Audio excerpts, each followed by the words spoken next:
नमस्कार, मी साक्षी. न्यूज 24 सह्याद्रीमध्ये तुमचं स्वागत. भूमिगत गटारीचं काम निकृष्ट दर्जाचे, ठेकेदारांवर कारवाई व्हावी.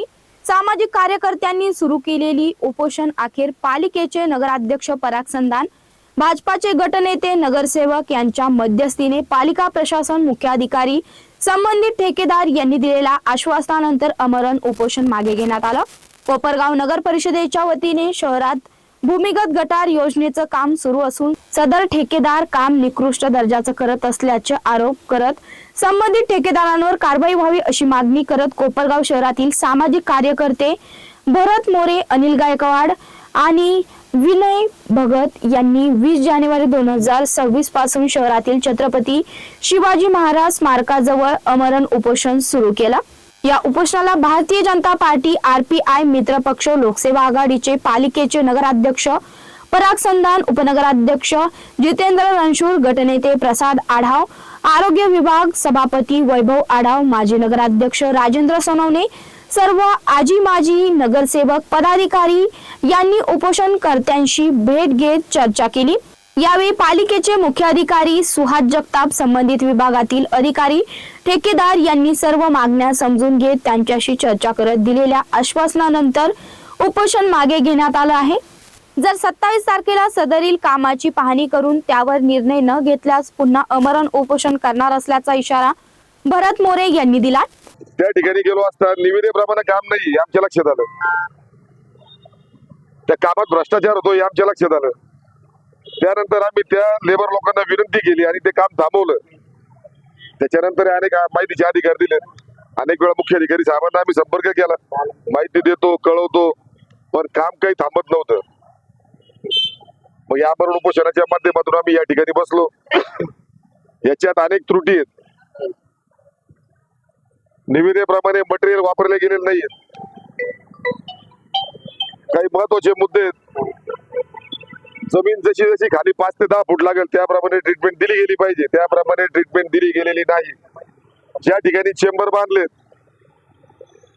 90% चेंबरला सोलिंग नाही, PCC केलेले नाहीये आणि फ्लाय ॲश म्हणून ती जी वीट वापरली काळी राखेची वीट, ती वीट टिकणार नाही.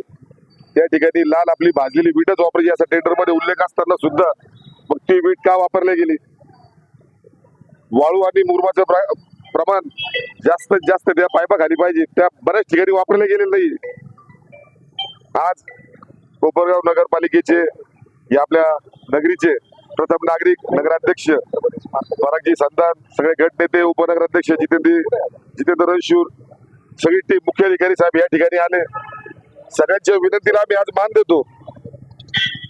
आम्ही आज तात्पुरतं फक्त आम्ही उपोषण थांबवतोय, पण आम्हाला जी निविदा आली त्या निविदेप्रमाणे नगरपालिकेचे इंजिनियर असतील, मुख्याधिकारी साहेब असतील, ठेकेदार, कन्सल्टंट कंपनी आणि आमचे सुद्धा खाजगी कंपनीचे इंजिनियर त्या ठिकाणी असतील. 27 तारखेला ज्या ज्या ठिकाणी काम झालं ते सर्व उघडून निविदेप्रमाणे काम आहे का नाही त्याची चौकशी झाली पाहिजे. आज आम्ही तात्पुरतं फक्त उपोषण थांबवतोय, पण 27 ला आमच्या मनासारखं झालं नाही. आम्ही सांगितल्याप्रमाणे ते पूर्ण उघडून निविदेप्रमाणे आहे का ते बघितलं नाही. जर आम्हाला गोल गोल फिरवून जर दिवस लांबणीवर नेले तर याद राखा, हे 3 दिवसाचं उपोषण फक्त आम्ही पाणी पिऊन केलं आम्हाला उपोषण. मग त्यानंतर जर आम्ही उपोषणला बसलो तर आम्ही पाण्याचा घोट सुद्धा घेणार नाही. मग याला जबाबदार ज्यांनी आम्हाला या सगळ्या गोष्टी आज उपोषण सोडायला लावलंय ते सुद्धा राजकीय लोक जबाबदार असतील. गेल्या 20 तारखेपासून भरत भाऊ मोरे, अनिल भाऊ गायकवाड आणि विनयजी भगत हे अंडरग्राउंड ड्रेनेज सिस्टीमच्या कामाच्या विरोधात उपोषणाला बसलेले होते. तर गेल्या 3 महिन्यापूर्वी अंडरग्राउंड ड्रेनेज सिस्टीमचं काम चालू झालं. ज्यावेळी आम्ही चार्ज घेतला त्याच्या 2 महिन्याआधी हे काम चालू झालं होतं. त्यापूर्वीच त्याचं टेक्निकल सँक्शन, टेंडर प्रोसेस या सगळ्या गोष्टी झालेल्या होत्या.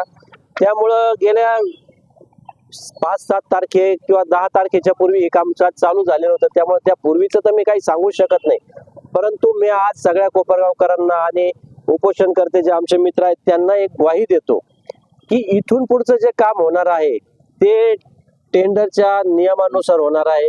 1 रुपयाचाही भ्रष्टाचार त्यात आम्ही पण होऊ देणार नाही.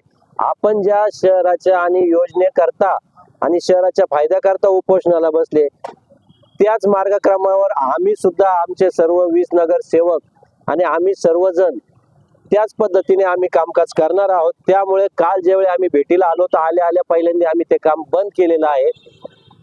तात्पुरत्या स्वरूपात ते काम बंद केलेलं आहे. 2-3 दिवसानंतर कॉन्ट्रॅक्टर, सदरची थर्ड पार्टी एजन्सी आणि उपोषणकर्ते अशी एक कॉमन व्हिजिट करून त्या कामाची आपण तपासणी करणार आहोत आणि त्यात जर काही दोष आढळला तर तो कॉन्ट्रॅक्टर कडून आपण तो रेक्टिफाय करून घेणार आहोत आणि इथून पुढच्या कामाचे सगळे GPS लोकेशनचे फोटो असतील, प्रत्येकाचा समजा स्टार्टा कोणता लागला त्याचे रिपोर्ट असतील, पाईपचे रिपोर्ट असतील, या प्रत्येक गोष्टीचे रिपोर्ट घेणार आहोत आणि इथून पुढचे सगळे काम चांगल्या पद्धतीने टेंडर मध्ये जे आहे त्या पद्धतीने आम्ही करून घेणार आहे अशी आम्ही त्यांना ग्वाही दिलेली आहे आणि त्यांनी पण या सगळ्या चर्चेतून आणि आमची मागणी मान्य करून आज त्यांनी उपोषण सोडलेलं आहे.